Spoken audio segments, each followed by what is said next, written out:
Творческая встреча с участником ликвидации аварии на Чернобыльской АЭС, кавалером Ордена Трудового Красного Знамени Андреем Насоновым прошла в библиотеке имени Алексея Печкова. Студенты средних профессиональных учреждений в теплой обстановке смогли не только пообщаться, но и познакомиться с творчеством ветерана-шахтера.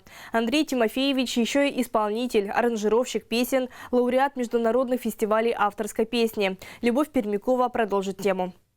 В этот вечер в библиотеке имени Алексея Печкова было по-особому душевно. Из Тулы в северную столицу приехал участник ликвидации последствий аварии на Чернобыльской АЭС, председатель комитета по патриотической работе Тульской областной общественной организации «Союз Чернобыль», автор-исполнитель Андрей Насонов. В начале встречи Андрей Тимофеевич рассказал о себе, о любимом городе Туле, а затем познакомил публику со своим творчеством. Школа всем нужна без сомнения.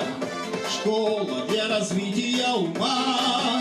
Каждая песня автора наполнена жизненным смыслом. И не случайно, ведь когда Андрею Тимофеевичу было 26 лет, на его долю выпала тяжелая миссия – ликвидировать самую страшную катастрофу на объекте атомной энергетики. Поэтому оказались тульские шахтеры около 450 человек. Из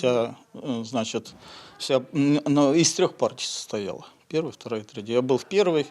И почему-то мне было стыдно, что еще и за деньги будут платить. Когда я узнал, что за деньги платить будут. За то, что мы выполняли свою работу. Часто вот это спрашивают, но знаете, когда человек профессионал, и ты выполняешь свою работу, ты не думаешь ни о чем, только о том, как вот легче сделать работу.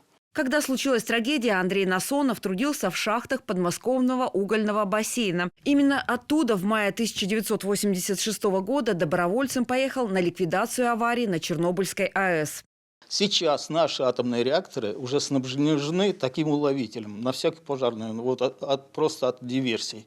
2-метровый, 3-метровый такой чаша, понимаете, да? А раньше этого не было, был обычный фундамент. Он стал нагреваться, и все думали, ой, расколется и попадет, если расплавленное топливо с водой встретится, то это будет как в фильме «Фантомас». Новый взрыв, который будет покруче.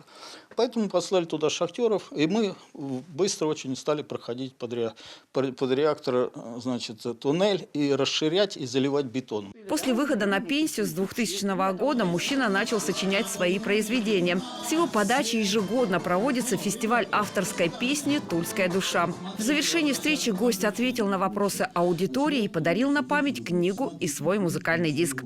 Любовь Пермякова, Леонид Шишелов, телеканал «Север».